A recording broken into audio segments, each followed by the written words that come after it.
Assalamualaikum warahmatullahi wabarakatuh. Waalaikumsalam. Salam sejahtera untuk kita semua. Om Swastiastu, Namo Buddhaya, salam kebajikan. Rekan-rekan yang saya hormati, kita pada tahun 2020 kita mulai dengan reformasi birokrasi. Bapak Presiden melihat bahwa urusan birokrasi di negara kita cukup bertele-tele, urusannya bertele-tele, strukturnya juga terlalu panjang sehingga urusan-urusan itu dirasakan bahwa sangat lama. Perizinan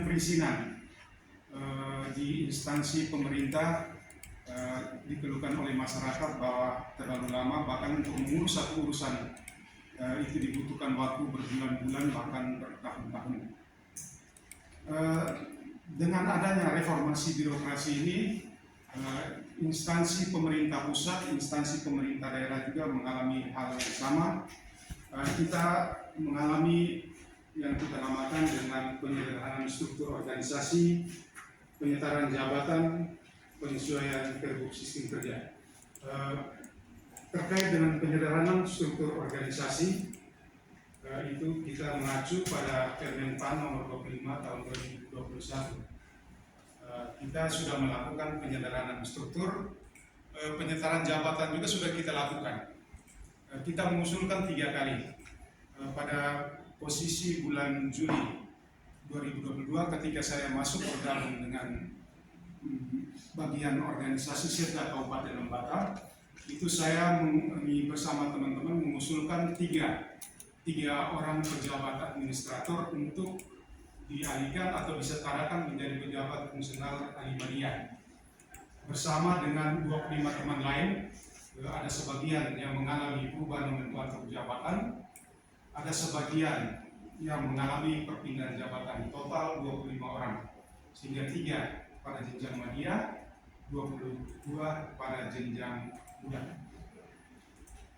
Terkait dengan dampak dari penyederhanaan birokrasi tadi, jadi penyetaran jabatan, penyederhanaan struktur, terus penyesuaian perbuk sistem kerja, anjab kita juga harus segera kita revisi. Kenapa? Karena ada beberapa jabatan pengawas yang harus berubah nomenklaturnya menjadi jabatan fungsional. Begitu juga dengan jabatan pelaksana, nomenklatur jabatan pelaksana juga mengalami perubahan. Terakhir dengan nomenklatur jabatan pelaksana juga mengalami perubahan, terakhir dengan Permen-PAN nomor 565. Di situ kita mengenal ada 3 klasifikasi jabatan klerikal, operator, dengan jabatan teknisi. Untuk jabatan-jabatan seperti jabatan pengadministrasi, entah itu pengadministrasi perkantoran, pengadministrasi persuratan, dia mengalami perubahan nomenklatur menjadi pengadministrasi perkantoran. Semua jabatan pengolah, baik itu pengolah data, pengolah keuangan, dia mengalami perubahan menjadi pengolah data dan informasi. Untuk sopir, pengemudi, petugas keamanan, itu juga mengalami perubahan nomenklatur menjadi penata layanan operasional. Baik, terkait dengan perubahan itu, sekarang saya mau mengajak kita untuk masuk ke dalam penyusunan anjab. Penyusunan anjab ini kita mengacu pada Permen-PAN nomor 1 tahun 2020 dan PRK-BKN nomor 9 tahun 2022.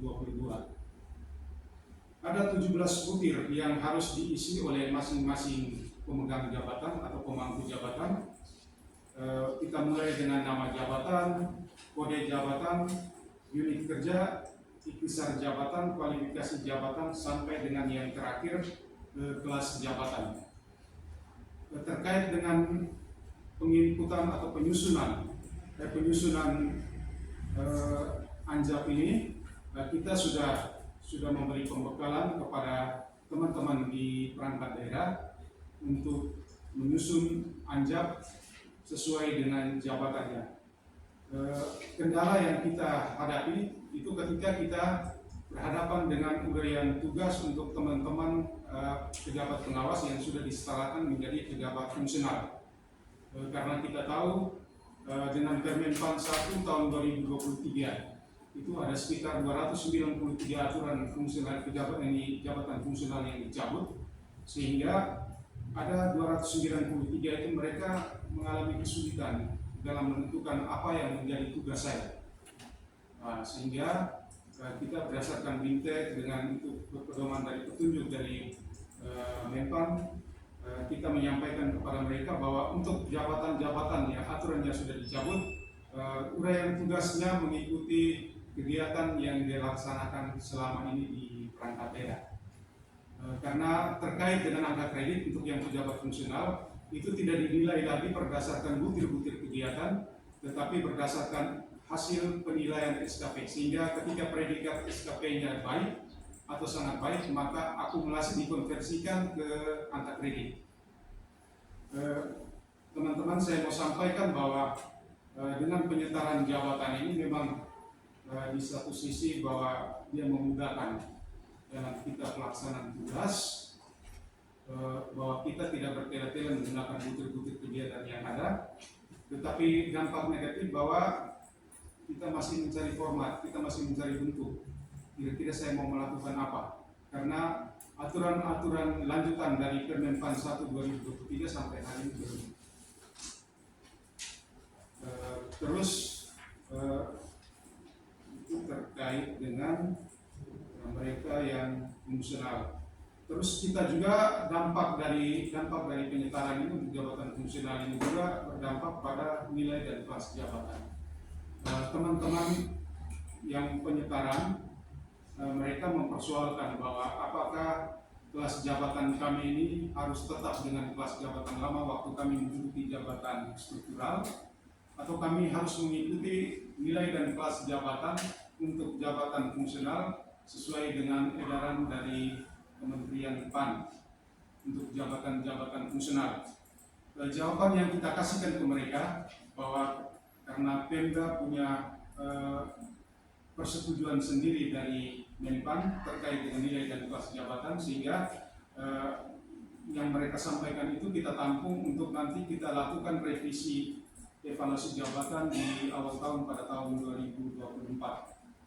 Mudah-mudahan kegelisahan teman-teman pejabat fungsional ini terkait dengan nilai dan kelas jabatan, terkait dengan uraian tugas, mudah-mudahan di tahun 2024 bisa terjawab.